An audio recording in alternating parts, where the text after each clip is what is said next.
Hello friends, welcome to Kane's Kitchen 2.0. இன்றைக்கி நம்ம கிச்சனில் கோதுமை பிரெட் உப்புமா எப்படி பண்ணுறதுன்னு பார்க்க போகிறோம். இது குழந்தைங்கள்லேருந்து பெரியவங்க வரைக்கும் ரொம்ப விரும்பி சாப்பிட்ற மாதிரி ரொம்ப சூப்பராக இருக்கும். அதுக்கு இன்றைக்கி நான் 7 பிரெட் எடுத்திருக்கேன். ஒரு 2-3 பிரெட்டாக சின்ன சின்ன பீசஸாக பிச்சு போட்டு மிக்சியில் போட்டு நல்லா பவுடராக அரைச்சி எடுத்துக்கலாம். இந்த மாதிரி நல்லா சாஃப்டாக வரும். நெக்ஸ்ட் இதை தாளிச்சிக்கலாம். தாளிச்சிக்கிறதுக்கு 2 ஸ்பூன் நெய் இல்லைன்னா நல்லெண்ணெய், கடலெண்ணெய் அந்த மாதிரி கூட தாளிச்சிக்கலாம். நல்லா தான் இருக்கும். நெய்யில் பண்ணுறப்போ இன்னும் கொஞ்சம் ஃப்ளேவர் இன்னும் நல்லாயிருக்கும். அடுத்து கடுகு, உளுத்தம் பருப்பு, முந்திரி, கடலைப்பருப்பு,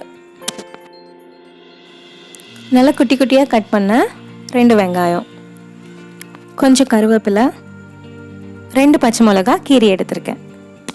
இவ்வளோதான். நெக்ஸ்ட் தாளிச்சிக்கலாம். அதுக்கு ஒரு பாத்திரம் வச்சுக்கோங்க. பாத்திரம் சூடானதும் 2 ஸ்பூன் அளவுக்கு நெய் போட்டு உருக்கிக்கோங்க. நெய் நல்லா சூடானதும் அதில் கடுகு, உளுத்தம் பருப்பு ஆட் பண்ணிக்கலாம். உளுத்தம் பருப்பு கொஞ்சம் ஜாஸ்தியாகவே இருக்கட்டும். நம்ம பிரெட் உப்புமா எடுத்து சாப்பிட்றப்போ அது வாயில் கடிப்படுறப்போ ரொம்ப நல்லாயிருக்கும். கடுகு வெடித்து உளுத்தம் பருப்பு லேசாக செவந்து வரட்டும். செவந்து வந்ததுக்கப்புறம் நம்ம எடுத்து வச்சுருக்க கடலைப்பருப்பை ஆட் பண்ணிக்கலாம். கடலைப்பருப்பு நான் ஒரு 2 ஸ்பூன் அளவுக்கு எடுத்திருக்கேன். உங்களுக்கு கடலைப்பருப்பு பிடிக்காதுன்னா கொஞ்சம் கம்மியாக எடுத்துக்கோங்க.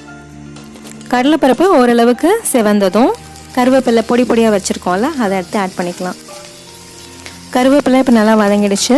நெக்ஸ்ட் இது கூட முந்திரி பருப்பு ஆட் பண்ணிக்கலாம். இந்த இன்க்ரீடியன்ஸ் எல்லாமே நெய்யில் வதங்குறதுனால நமக்கு சாப்பிட்றப்போ இன்னும் எக்ஸ்ட்ரா டேஸ்ட் இருக்கும். முந்திரி வதங்கினதும் 2 கீரி வச்சு பச்சை மிளகா ஆட் பண்ணிவிட்டு அதையும் லேசாக வதக்கிக்கலாம். பச்சை மிளகா இப்போ நல்லா வதங்கிடுச்சு. இப்போது வெங்காயத்தை ஆட் பண்ணிக்கலாம். எல்லா இன்க்ரீடியன்ஸையுமே மீடியம் ஃப்ளேமில் வச்சு ஆட் பண்ணி வதக்கிக்கோங்க. பச்சை மிளகாலாம் ரொம்ப ஹையில் போடுறப்போ வெடிக்க ஆரம்பிச்சிடும். அவ்வளோதான். வெங்காயமும் நம்ம ரொம்ப வதக்கணும்னு அவசியம் இல்லை.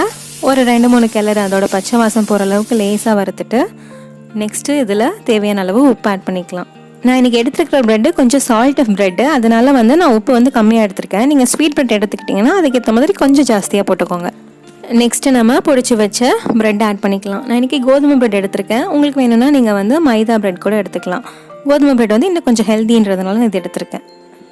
ப்ரெட் ஆட் பண்ணிவிட்டு நல்லா கலந்து விட்டுட்டு இன்னும் கொஞ்சம் 1 ஸ்பூன் அளவுக்கு நெய் இதில் ஆட் பண்ணிக்கலாம். ஆட் பண்ணிவிட்டு நல்லா கிளறி விடுங்க.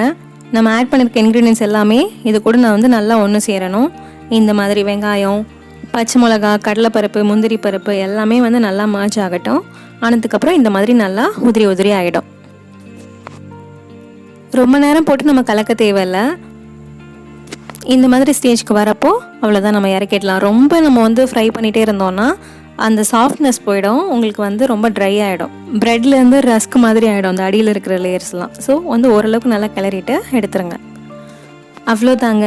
இன்றைக்கி நம்ம கோதுமை பிரெட் வச்சு பண்ண பிரெட் உப்புமா ரொம்ப சூப்பராக ரெடி ஆகிடுச்சு.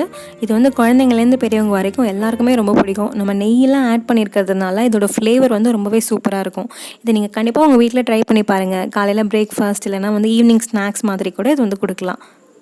கண்டிப்பாக இதை வீட்டில் ட்ரை பண்ணி பார்த்துட்டு எப்படி இருந்துச்சுன்னு எனக்கு கமெண்ட்டில் சொல்லுங்கள். இந்த ரெசிபி உங்களுக்கு பிடிச்சிருந்துச்சுன்னா கண்டிப்பாக லைக் பண்ணுங்கள். உங்கள் ஃப்ரெண்ட்ஸ் அண்ட் ஃபேமிலி கூட கண்டிப்பாக ஷேர் பண்ணிக்கோங்க. மறக்காமல் கேன்ஸ் கிச்சன் 2.0 சப்ஸ்கிரைப் பண்ணுங்கள். நன்றி.